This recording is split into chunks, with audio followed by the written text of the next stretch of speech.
Hello बच्चों, स्वागत है आपका एफटी की स्टडी चैनल पे। आज मैं आपको क्लास 7 का विज्ञान का मिड टर्म का सैंपल पेपर कराने जा रहा हूँ। इस वीडियो में मैं आपको खंड घ और खंड ण के क्वेश्चन कराऊंगा, ठीक है। खंड का, ख, ग के क्वेश्चन मैंने करा दिए हैं अपनी पिछले वीडियो में। अगर आपने वो नहीं देखे हो तो प्लीज़ क्लास 7 की साइंस की प्ले लिस्ट में जाके आप उसे देख लीजिएगा। तो आइए बच्चों, हम खंड घ के क्वेश्चन देखते हैं। खंड घ में बच्चों आपका जो फर्स्ट क्वेश्चन आपसे पूछा गया है, देखिए आपका एक चित्र दिया हुआ है मानव पाचन तंत्र का, ठीक है। इन भागों को आपको क्या करना है, पहचानना है। जैसे ये वाला जो भाग है ये क्या है बच्चों, आहार नली है, ठीक है। ये अन्न नली, इसे आहार नली अन्न नली भी बोल सकते हैं। तो ये बच्चों क्या आपकी आहार नली, जहाँ से क्या होता है, खाना नीचे की ओर जाता है आमाशय में। तो बच्चों जो ये वाला पार्ट है इसका नाम क्या है, आमाशय है। इसके बाद बच्चों खाना कहाँ आता है, ये जो है ये वाला पार्ट, ये आपकी छोटी आंत है, सी वाला, ठीक है। एंड जो डी है आपका ये वाला पार्ट, ये आपका क्या है बच्चों, बड़ी आंत है। इसके बाद बच्चों जहाँ से खाने का अवशिष्ट पदार्थ बाहर निकालते हैं वो आपका क्या है बच्चों, मल द्वार है, ठीक है। तो ये इनके पार्ट्स के नाम है। इसके बाद बच्चों दृष्टिबारी व्यक्तियों को इनके कहने इनके पार्ट्स के नाम लिख के दिखाने, ठीक है। तो यही नाम है, ये यहाँ पे आएंगे, ठीक है। नेक्स्ट बच्चों 10 क्वेश्चन है, आपको फिल इन द ब्लैंक्स करने हैं। ये खाली स्थान। फर्स्ट में लिखा है कि विश्व जल दिवस डैश को मनाया जाता है। तो बच्चों विश्व जल दिवस कब मनाया जाता है, 22 मार्च को मनाया जाता है, ठीक है। इन दोनों में से आपको एक चुनना है। अपाक के उपचलन के दौरान डैश उत्पन्न होती है। तो क्या उत्पन्न होती है बच्चों, बायोगैस उत्पन्न होती है। नेक्स्ट बच्चों तीसरा है कि डैश यथास्थान मानव मल निपटान तंत्र का एक उदाहरण है। तो मानव मल निपटान तंत्र का एक उदाहरण कौन सा बच्चों, सेप्टिक टैंक, ठीक है, जिससे मानव का मल निपटान होता है। नेक्स्ट बच्चों अनुपचारित मानव मल एक स्वास्थ्य डैश है। तो क्या है बच्चों, एक संकट है। इसमें क्या आ जाएगा, संकट। फेफड़े की शुष्क अपांग का उपयोग डैश के रूप में किया जाता है। तो बच्चों किसके रूप में किया जाता है, खाद के रूप में किया जाता है।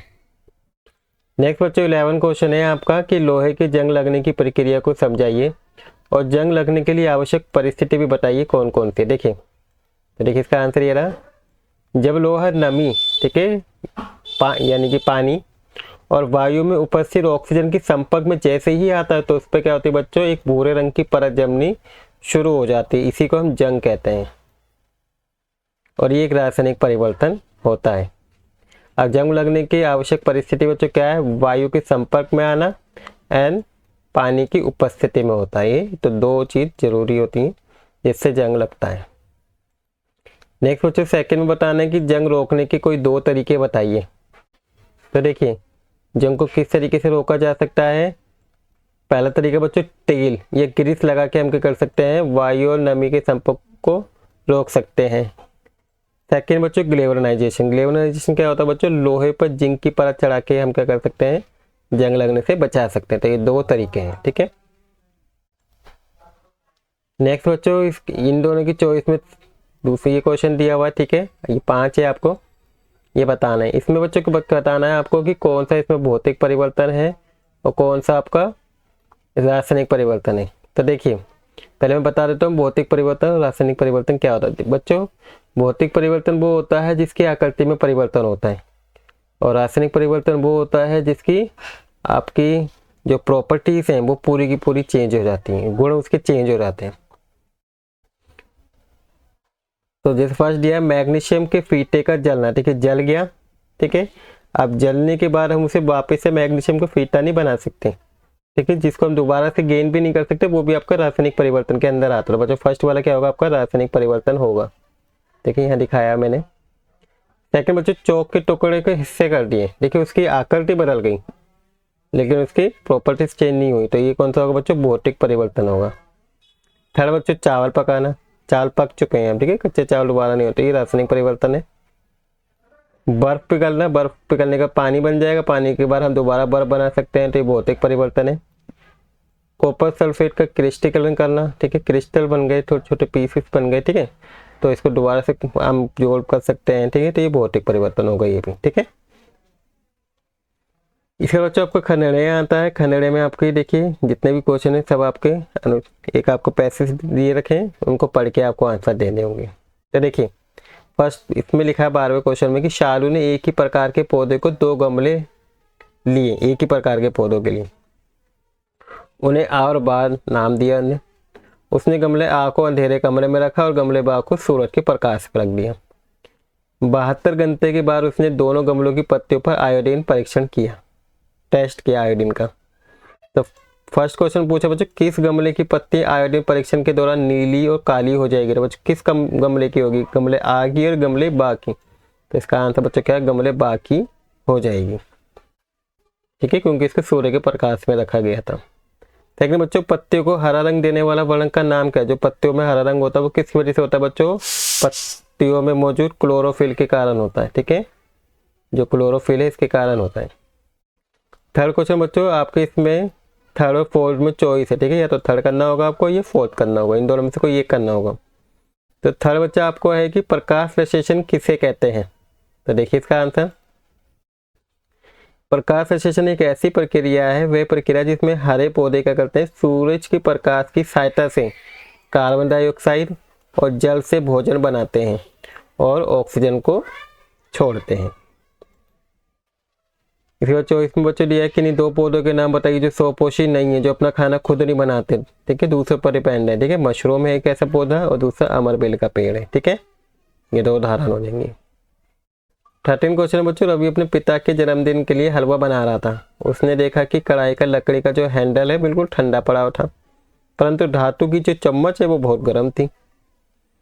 तो फर्स्ट क्वेश्चन पूछा बच्चों इसमें कि किस प्रक्रिया द्वारा कढ़ाई की ऊष्मा धातु की चम्मच तक पहुंच गई। तो उस प्रक्रिया को बच्चों क्या कहते हैं, चालन कहते हैं, ठीक है। सेकंड बच्चों तांबा ऊष्मा का क्या होता है। तो तांबा ऊष्मा का चालक होता है, ठीक है, तो इसका आंसर चालक होगा। इसमें बच्चों थर्ड एंड फोर्थ में चॉइस है आपके। थर्ड में पूछा बच्चों खाना पकाने वाले बर्तन के हैंडल लकड़ी या प्लास्टिक के क्यों होते हैं, यह आपको बताना है। तो देखिए इसका आंसर है खाना पकाने वाले जो बर्तन होते हैं उनके हैंडल लकड़ी या प्लास्टिक के होते हैं, क्योंकि ऊष्मा के कुछ चालक होते हैं। इससे हैंडल गर्म नहीं होता और पकाते समय हाथ भी नहीं जलता है। इसके बाद बच्चों फोर्थ क्वेश्चन है रवि ने टीन के समान आकार वाले 2 डिब्बे लिए, एक काला दूसरा सफ़ेद। उसने दोनों को पानी से भरकर धूप में रखकर दिया, ठीक है, धूप में भरकर रख दिया। कौन सा डिब्बा अधिक गर्म होगा और क्यों होगा। तो देखिए इसका आंसर है बच्चों कि काला डिब्बा अधिक गर्म हो जाएगा, क्योंकि काला रंग ऊष्मा का अच्छा अवशोषक होता है, जबकि सफ़ेद रंग ऊष्मा का परावर्तित करता है, ठीक है। इसके बच्चों 14 क्वेश्चन है आपका कि रिया प्रातः सुबह 5:30 बजे अपने घर की साइकिल चलाकर स्कूल के लिए निकली, जो 10 किलोमीटर दूर है। वे प्रातः 7:55 पर स्कूल पहुंची, तो शाम को वह 20 मिनट में ऑटो रिक्शा से वापस आ गई, 20 मिनट के अंदर ही।